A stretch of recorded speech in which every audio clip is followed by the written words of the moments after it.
I was gasping for air on my father's kitchen floor, and he told me to stop faking it. That 4th of July was supposed to be a family celebration, red, white, and blue everywhere, laughter spilling out into the backyard. Instead, it turned into the day I learned just how far my own family would go to dismiss me, even as I was dying in front of them. They called me dramatic, attention-seeking the girl who cried wolf.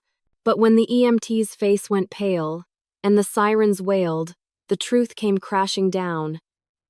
And that truth? It changed Eve.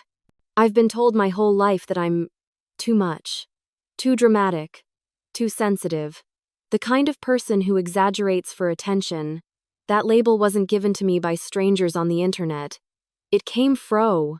My father, Richard Carter, runs his construction company and our home with the same no-nonsense iron fist approach.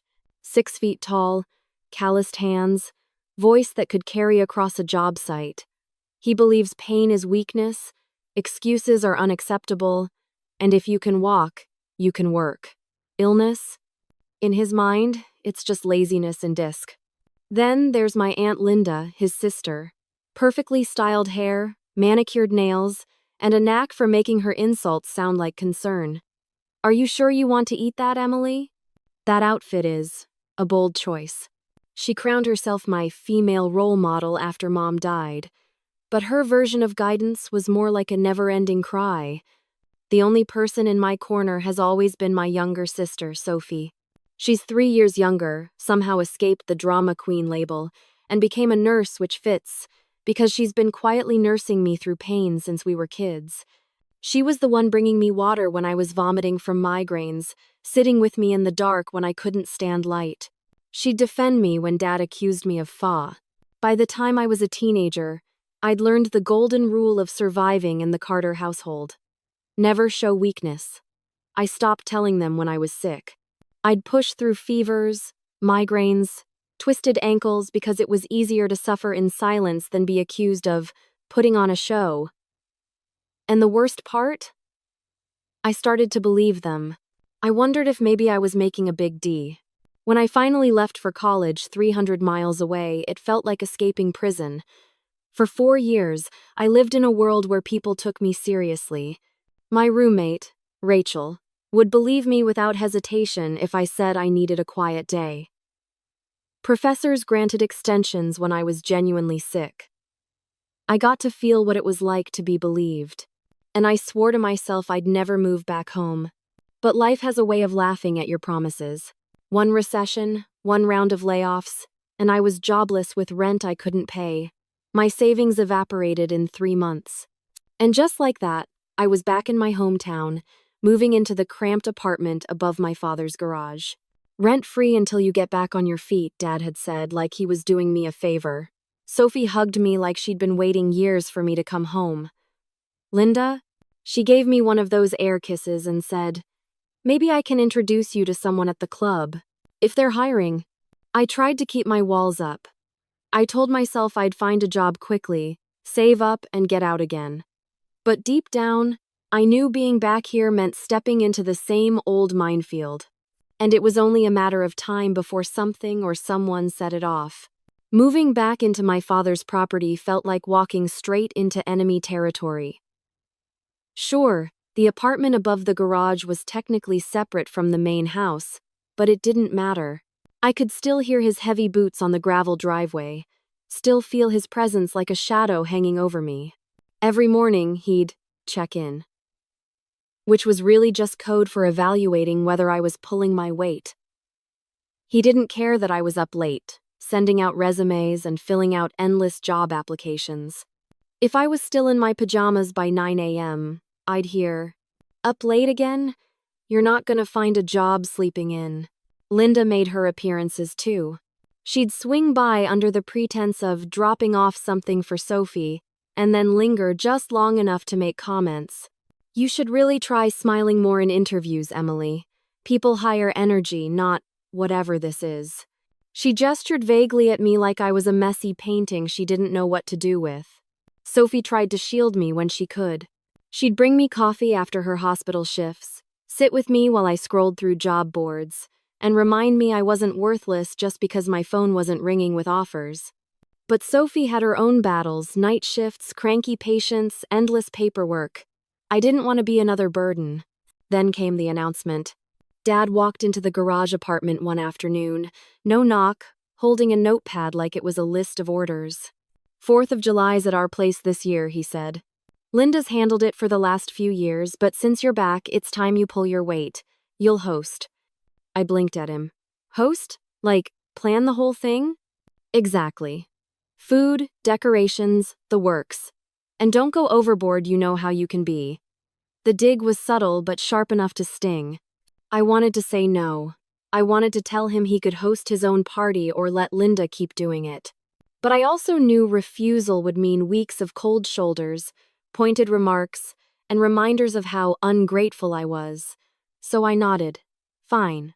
From that moment, the next week became a blur of grocery lists, cleaning supplies, and me silently calculating how much of my dwindling savings I could spend on feeding 16 people. I vacuumed, scrubbed, decorated anything to avoid giving him a reason to complain. Rachel called me one night, her voice teasing at first. So party planner now? That's unexpected.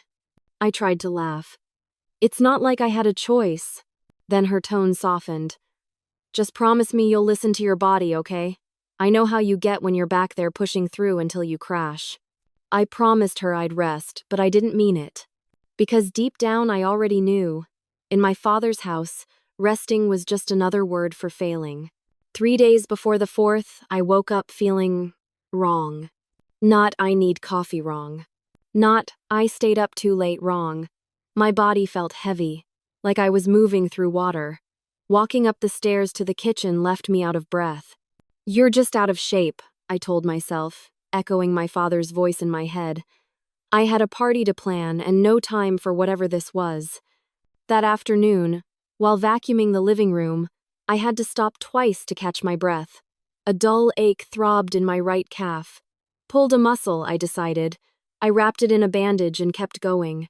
Years of being told I was dramatic had trained me to push through to ignore my body until it screamed. By the morning of the 4th, that scream was louder. My breathing felt shallow, like I could never quite fill my lungs. Getting dressed left me dizzy, but there were chairs to set up, tables to arrange, decorations to hang. If I fell short, Linda would pounce, and Dad would give me that look, the one that said, I knew you couldn't handle it. By noon, the backyard looked perfect. Red, white, and blue streamers swayed in the warm breeze. 16 places were set at the table. Sophie showed up early, took one look at me, and frowned. You look awful, Em. Are you okay? Just tired, I said automatically. Help me with the coolers? Halfway to the yard, a sharp pain shot through my chest so hard I nearly dropped my end. Sophie froze. Seriously, what's wrong? Nothing, I lied, forcing a smile. Probably just a pulled muscle. Family trickled in, laughter filling the air. I kept my smile plastered on, even as a strange tingling spread through my fingers. Linda arrived last, scanning the decorations. Well, you certainly went with a theme, she said dryly. Then she turned to me, eyes narrowing. Good heavens, Emily. You look terrible. Are you trying to get attention again? I took her casserole dish, my hands oddly numb. Nice to see you too, Aunt Linda. She patted my cheek. Put some color on before you join us. No one wants to look at someone half dead at a party. The irony would hit me later. By the time we sat down to eat, breathing felt like work. I picked at my food, ignoring the potato salad Dad shoved in front of me. After all the money I spent, you could at least eat, he muttered. Every inhale was smaller than the last. My chest ached. A sharp stab radiated through my right side, and I gasped audibly enough for heads to turn.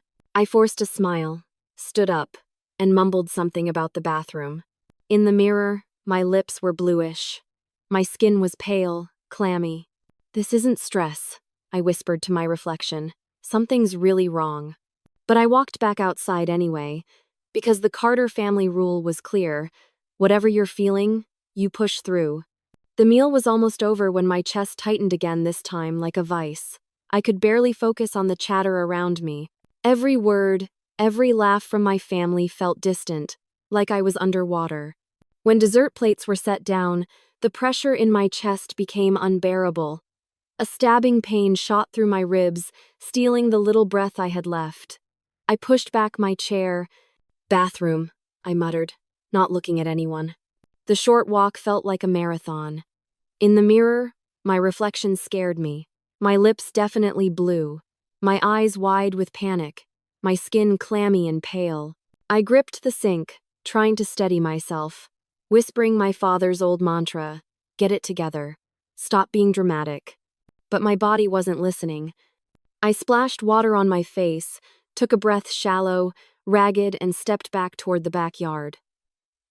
I barely made it to the kitchen before dizziness swarmed my vision.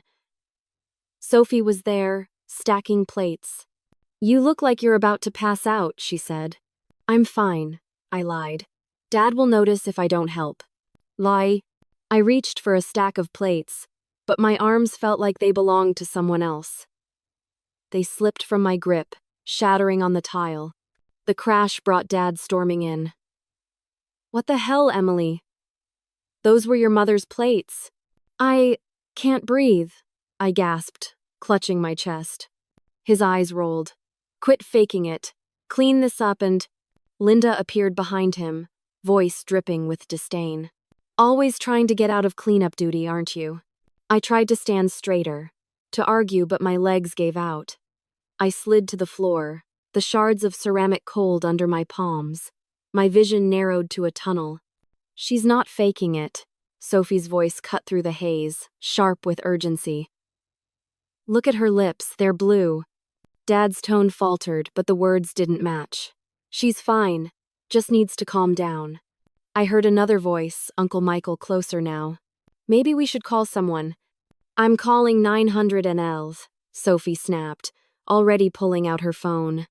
Dad tried to step toward her, but she backed away, reciting details to the dispatcher. "My sister can't breathe." "Yes. She's conscious, but barely. 25. No. No heart or lung conditions that we know of." Then another voice, firm and commanding, "My grandmother. Give her space." The room tilted and swayed. My only focus was air getting enough to make it to the next second.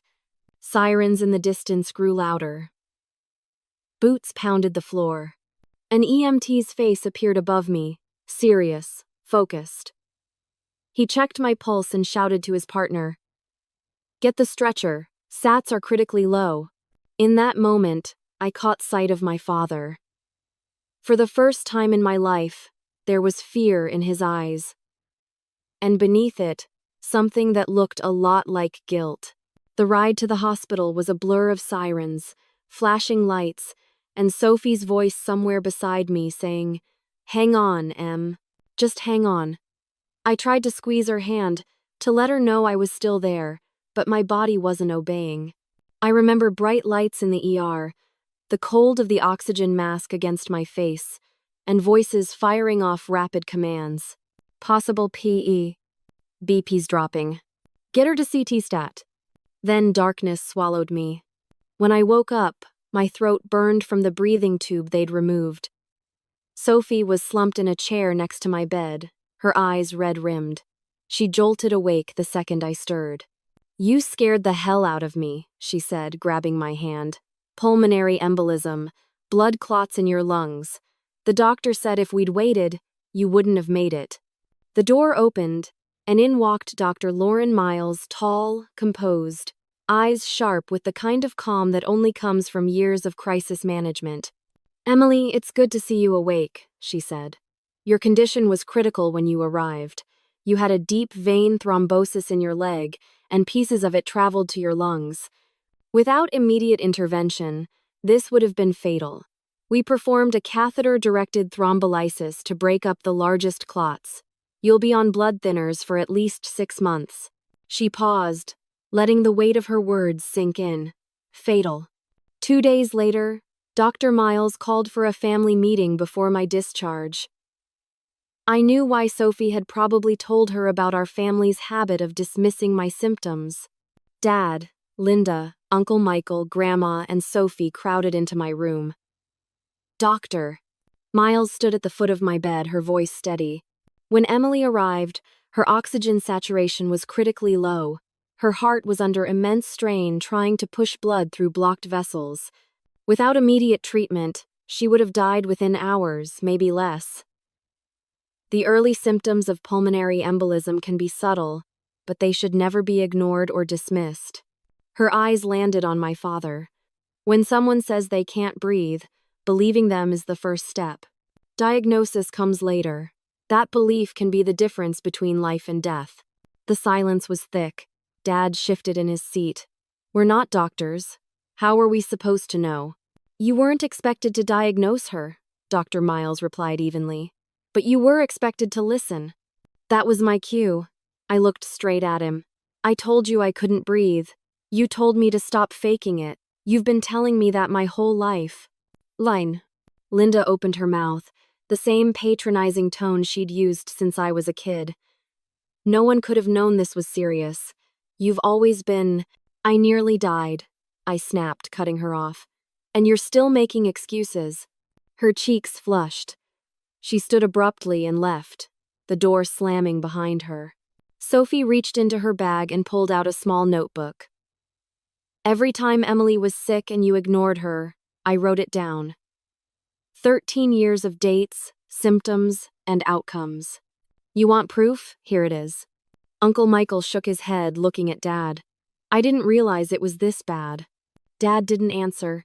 He just stared out the window, jaw tight. For the first time, I didn't care if my words hurt. I wanted them to. Leaving the hospital felt like crossing a line I could never uncross. Sophie drove me back to her apartment, not the garage loft above Dad's house. I didn't even bother telling him I knew he'd find out soon enough. Rachel had already made up the guest room. You're staying here until you're fully back on your feet, she said, hauling my bag inside.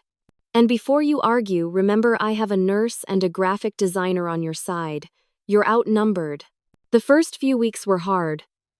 My chest ached constantly, and climbing even one flight of stairs left me winded. Blood thinners made me bruise at the slightest bump. But slowly, my body began to recover, and with it, my sense of self. Linda didn't call. No surprise there. Dad sent a few awkward texts. How are you feeling? Need anything? I kept my replies short. I wasn't ready to open that door. 2 weeks later, he showed up at Rachel's place without warning. I opened the door, surprised to see him holding a grocery bag. Brought some stuff, he said, handing it to me without meeting my eyes. Apples, bread, a container of soup. He cleared his throat. I've been thinking about what happened. I waited. I thought I was making you tough, he said finally. Didn't realize I was teaching you your pain didn't matter. It wasn't an apology, not exactly, but it was the closest he'd ever come. I'm still angry, I told him, voice steady, and I might be for a long time. He nodded, accepting it. Fair enough. Then he left. A month later, the real shock came, a call from Linda. Her voice was quieter than I'd ever heard it. I've been seeing a therapist, she said. She thinks I should talk to you. I said terrible things that day, and before that, I was wrong. I'm sorry. I didn't rush to forgive her, but I also didn't slam the door. Thank you for saying that, I replied, my tone neutral. She hesitated, then added, Your mother would have believed you, always. That caught me off guard. Mom was rarely mentioned in our family, like saying her name would break something fragile, but those words, they lodged somewhere deep inside me. By fall, I'd landed a remote marketing job. Not glamorous, but it paid the bills and let me set my own hours. Sophie and I shared a small but bright apartment, free from the tension and second-guessing that had ruled my life for so long. Revenge wasn't about yelling or making them feel guilty. It was about thriving without their approval. And every peaceful morning I spent sipping coffee without fear of judgment, that was payback enough.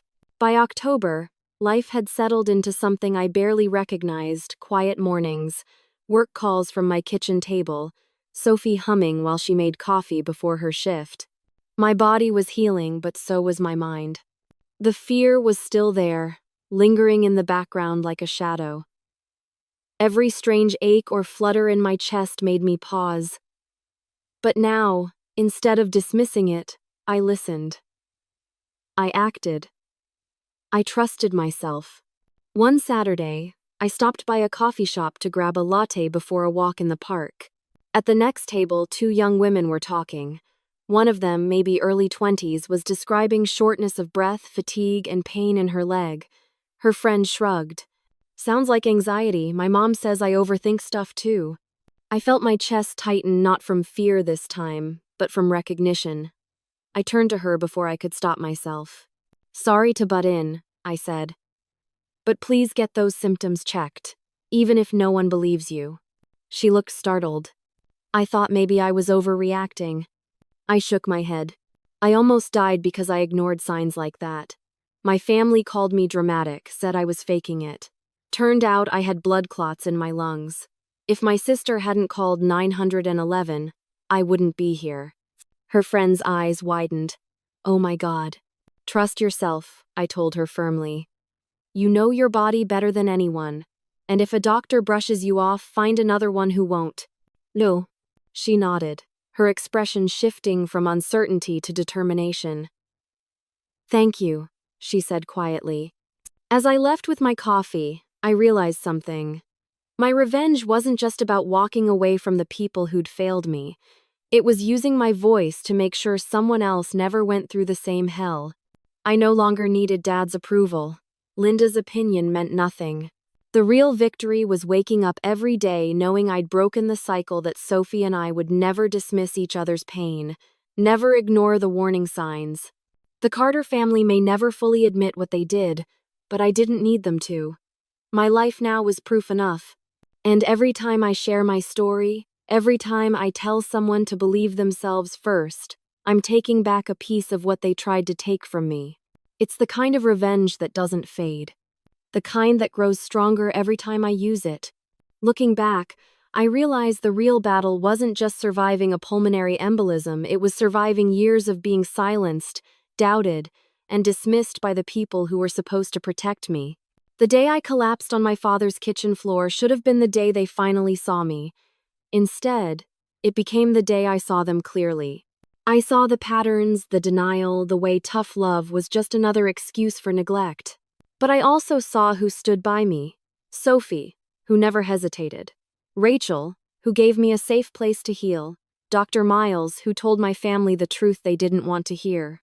My revenge wasn't loud. It wasn't screaming or slamming doors. It was building a life they could never take credit for, a life where my voice is heard, my pain is acknowledged, and my worth is never in question. So I'll ask you, what would you do if your family dismissed you even when your life was on the line? Would you stay and fight for their belief, or walk away and build a life without them? Your story matters. Share it. Someone out there needs to hear it.